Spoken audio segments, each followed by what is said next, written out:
What's up guys, welcome to this review of the 2019 Aladdin, a live action remake of the 1992 Disney classic in which Aladdin, a street kid, falls in love with a princess, finds a genie, makes enemies with a wizard guy called Jafar and tries to save Agrabah all in a span of like a week or whatever it is. As a live action remake, this I think is one of Disney's better ones, and I actually really quite like this film. I thought it was really quite good. Does it compare to the original? Is it as good as the original? Probably not, but I think it's a damn good attempt at it. And yeah, like I said, one of the better ones that Disney's attempted to do. So the film is very enjoyable, it's very light-hearted, very fun. You've got a lot of entertaining elements in there. The mix of action and comedy and drama and romance I think works really well. Although I will say that the comedy I think is probably the biggest disappointment in there. It's not incredibly funny. I think a lot of the jokes are hit and miss at times. But it's got like a light-hearted, almost childlike humour to it all, so I think it kind of works. Even though the jokes aren't there, there's still something endearing about it. So obviously as a remake, you've got to ask why remake it, what's different, what are they doing that sets it apart from there, and honestly, not a lot. There are some differences here and there. There are a few like added scenes, a bit more character development elements in there. They're fleshing certain story points out, and I think the differences actually make this a better film than what the original was. I'm not saying it is a better film than the original, but there's certainly more story here, there's certainly more character detail in there, and I think it makes everything a bit more rounded, a bit more believable and understandable, and I think it works really well, because this film is, I believe, like, what, 35 minutes longer than the original, so there's definitely some differences in there. And of course they are just trying to bring in new audiences, and there are going to be younger audiences who look at this as this is their Aladdin movie, and that's fine, by all means do that, but ultimately there's not a lot different about this compared to the original. They have slightly changed the ending a bit. I'll get into that into spoiler territory, but otherwise they're going beat by beat exactly what happened in the original version, with just a couple of little scenes here and there that are adding something in there, a little flavour, let's say. And partly because it's a remake, but also because there's a lot of heavy foreshadowing in this film, it is very predictable. There's a certain element to do with one character which is constantly hinting at and suggested at, which you know is going to happen by the end of the film, so that's a little frustrating that they've put it so on the nose. But again, this is probably aimed at kids and a family movie. It is a musical, it is a very colourful action comedy movie, so I get that. You can't have it too subtle because the younger audiences might not get it. But yeah, it is predictable. And like I said, it's a musical. It uses the same songs from the original. I think there might be one or two there that are new. I don't know. It's been a really long time since I've seen the original, by the way. But the songs are good. The singing is good for the most part. Naomi Scott, who plays Princess Jasmine, is really good. She can sing. And Will Smith, we know he can sing too. As for Aladdin, Aladdin is probably the weakest singer in the movie, which isn't a bad thing. I think he only has like one or two songs where he's actually singing. But yeah, out of the three leads, he is the weakest of the singers. Although possibly the best actor in there. Or the best performance, rather. Speaking of which, let's get into the character. So Aladdin himself, a very likeable, very charismatic, very charming. I think he's great in the lead role. I'm not familiar with the actor. I think he is like a rising star. This is a really good performance. I liked him a lot. But everything that he's saying and doing suits the character a lot. He's got this like almost like cocky, arrogant charm to him at the beginning of the movie. Eventually that's kind of like peeled away a little and you get more and more depth to him. But his chemistry with Will Smith and even Yasmin's really good. Yeah. Princess Jasmine, Naomi Scott, I think she's great as well. She makes this character not just a princess, not just a love interest. There's more to her than that. She's a bit more active than that. She's not a damsel in distress in this movie, which I like quite a lot. She's not just a typical Disney princess who's waiting for Prince Charming to come along and save the day. And then you got Will Smith. This is probably the one that everyone wants to know about. Will Smith, how does he compare to Robin Williams? Because Robin Williams, the genie, so iconic and memorable. Will Smith, great choice for this role. Very understandable as to why you would cast Will Smith in this role, and I think he does make this character his own.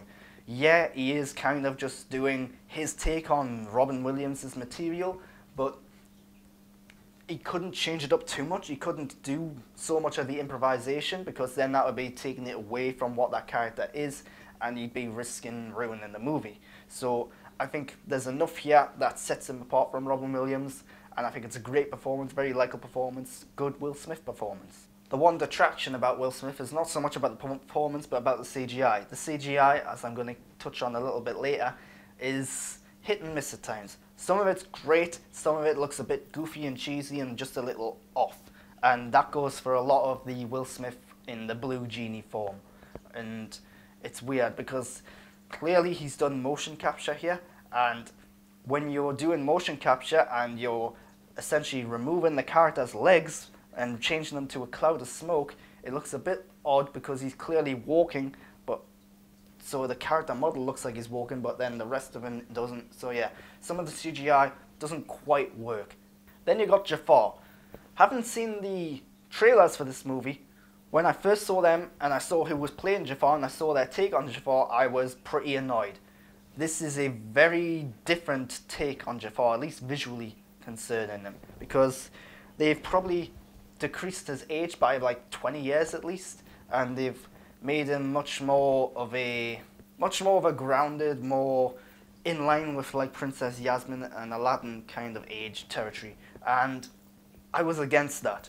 However, I think it works quite well in the film. The performance is quite good. Yes, he is like a stereotypical, almost mustache twirling villain at times, but that's kind of all he had to be. This is a pretty different take on Jafar from the original version, but it's putting its own spin on things in certain ways, and because he is younger, there is a different element, a different almost presence about him, and I think it works quite well in this film. Would I have preferred the older original version? Yes. But I'll take this version. It's not bad at all. I'm actually a little impressed by it. And speaking of Jafar, I think it's the one element of this film where they're actually trying to do something a little bit different from the original to try and set itself apart from the original. And I kind of admire them for that. So to talk about the production side of things, the CGI I've already touched upon with the genie, but another thing is Abu, the monkey.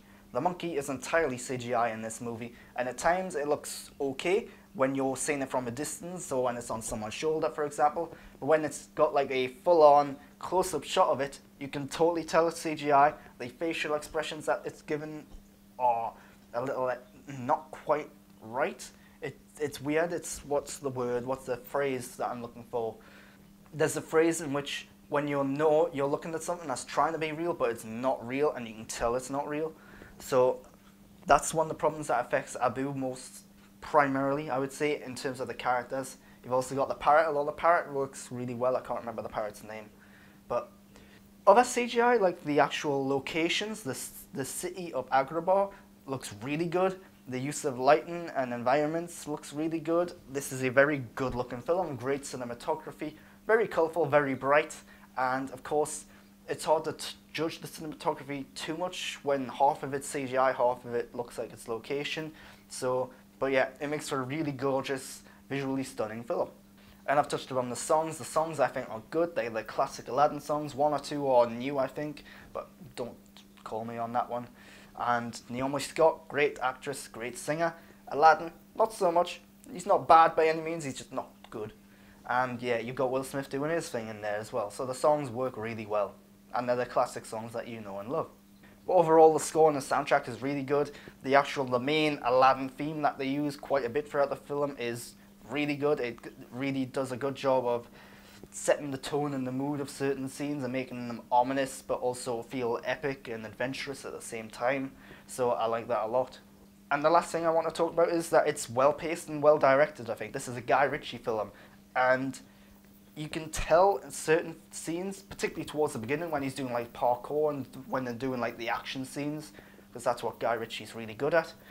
But this is a really well-paced film. It's, like I said, it's about 35 minutes longer than the original Aladdin, and it doesn't feel longer. It feels like everything that's been added or dragged or stretched out a bit actually works really well. There's not a wasted second of screen time in there. It lasts about 2 hours, and it feels right. So yeah, I have to praise the pacing, the editing, and the directing there, because it feels like they've got the right amount of story, the right amount of characters in there. Nothing in here feels like it could be removed. So yeah, good on them. So that's what I thought on the 2019 remake of Aladdin. I thought it was really quite good. One of the better Disney live action remakes. And you should check it out if you haven't already. It's a very enjoyable film, and that's probably what you want from this more than anything else. So if you've liked this review, I am going to go into a couple of little spoilers. There's not too much to say. So if you haven't seen it, go see the film, come back, watch the rest of this. If you are leaving though, subscribe to my channel before you do so. I'd really, really appreciate that. The more subscribers I get, the more content I can make, the better the content I can make. And we all love that content. Otherwise, follow me on Twitter and Instagram at @the_Grant_Burton.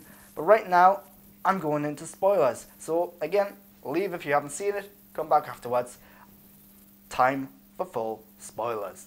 So I touched upon this earlier in the review, in that the genie at the end of the film gets his freedom. This happens in the original 1992 version as well, but in this version, one of the things which I found a little frustrating is that there's so much foreshadowing about it, is that you knew this was going to happen. They're constantly addressing the fact that he's got these shackles on his wrists because he's bound to this lamp and his master, and that he is trapped and enslaved almost. So, and it's also pointed out that, hey, he wants one of their wishes to be that he gets his freedom if, of course, he has his way. And guess what? That's what happens at the end of the film. He gets his freedom. But unlike the original 1992 film, it looks like his genie powers are removed from him. So, yeah, I'd like to know how they're going to do some sort of sequel to this, because they are doing a sequel to this. Because in the original 1992 film, he's still very much an all-powerful genie, just he doesn't have the slave element to him anymore. He's not shackled, he's not bound to the lamp. So yeah, that's an interesting change. Of course, it makes it much more heartwarming and cheerful, happy ending for the genie in this version, the 2019 version. So because he does get a love interest, which is all new in this film. That stuff's new, and I think it works pretty well. Yeah, it brings up more questions like, well, what's next? Because we know there's going to be more, and we know they're also not going to do a direct adaptation of the animated movies, which does make sense as well, because now that he's not a genie, it seems, how can they do a direct adaptation of those? So yeah, I'm interested to see where they go from here because of that little change. And that's all I've really got to say about Aladdin 2019. Not a lot, because it is a remake of the 1992 film. Both films I think are good. Both films I think you should check out. When Disney Plus comes out, they'll be on there as well, so go check them out when that happens. When that happens in the UK though, God only knows. Yeah, I'm really disappointed that that's not coming to the UK in November, like it is almost everywhere else. So, until next time, this has been my review. Thanks for watching.